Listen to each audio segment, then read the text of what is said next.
We need to move on to other topics, but I want to raise one point. Within the last week or so, Urban Meyer was on a podcast with Dan Dockich. And I'm going to give Urban the benefit of the doubt that he's telling the truth when he says these things. I don't know why you would be lying about the things he said.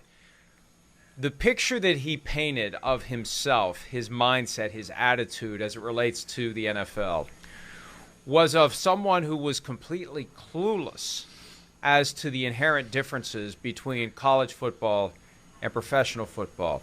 And when you hear him whine about practice differences and this difference and that, it's almost as if he had no idea what he was getting himself into, which matches the demeanor, frankly, that we saw from him on the sidelines in the preseason. What did I get myself into?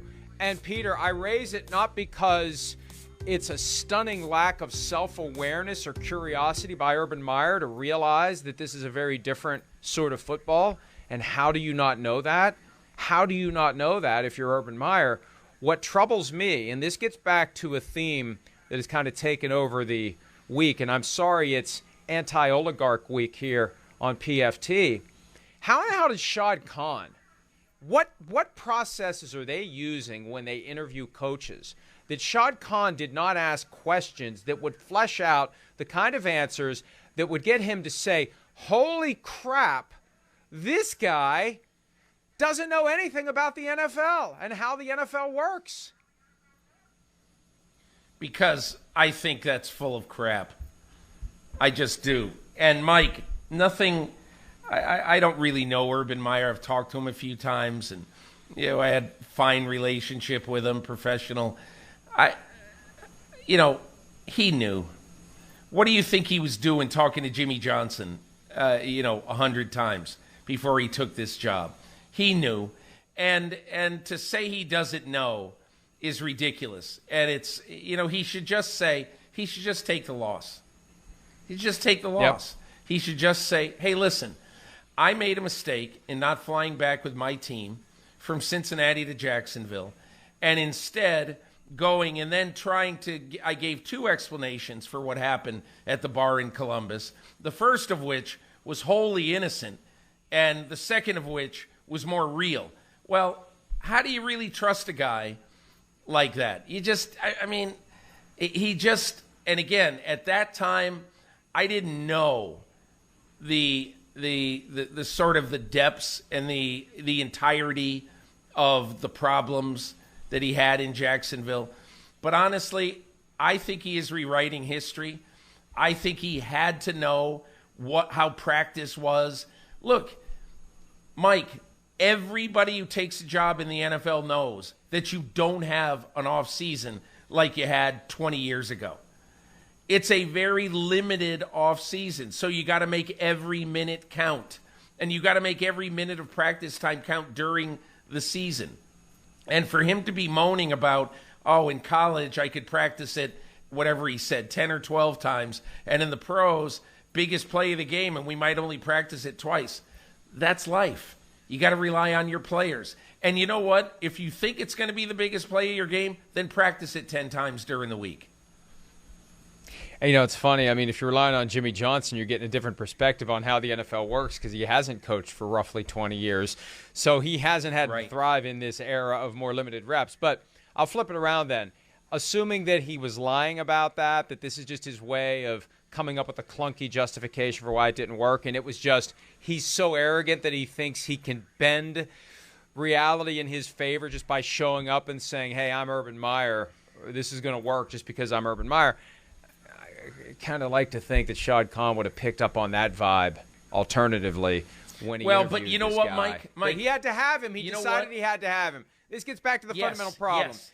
He decided he had to have him, and all that other stuff was just details. Yes, exactly. And Mike, the one other point that you're making right now that I think is absolutely correct. Shad Khan, when he talked to Urban Meyer, was not in interview mode. He was in recruiting mode. He was trying to convince Urban, here's why you should take this job. You'll be great at it. It was not, hey, let's sit down and let's talk every granular point of what being a coach in the NFL is like these days. I doubt they ever had that discussion.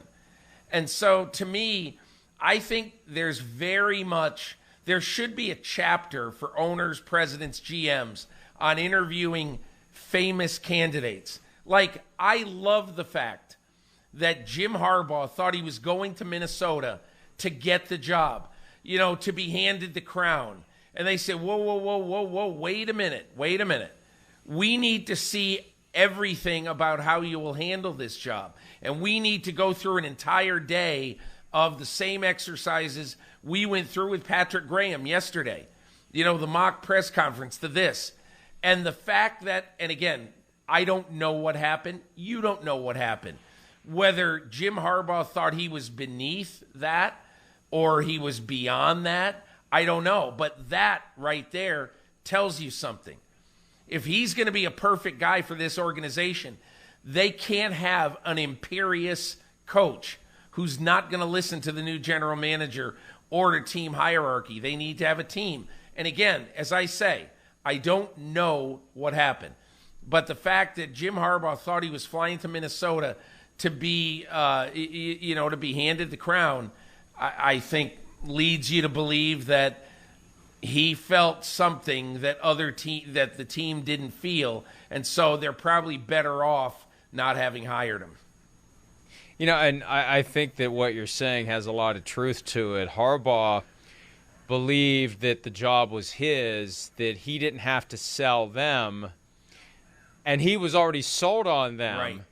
He just assumed they were sold on him because I guess from his perspective, hey, if I want them, they have to want me, and it all blew up, and now Kevin O'Connell in 10 days, barring something unforeseen, it's not done until it's done. In 10 days, we expect O'Connell will be the coach of the Vikings. Okay.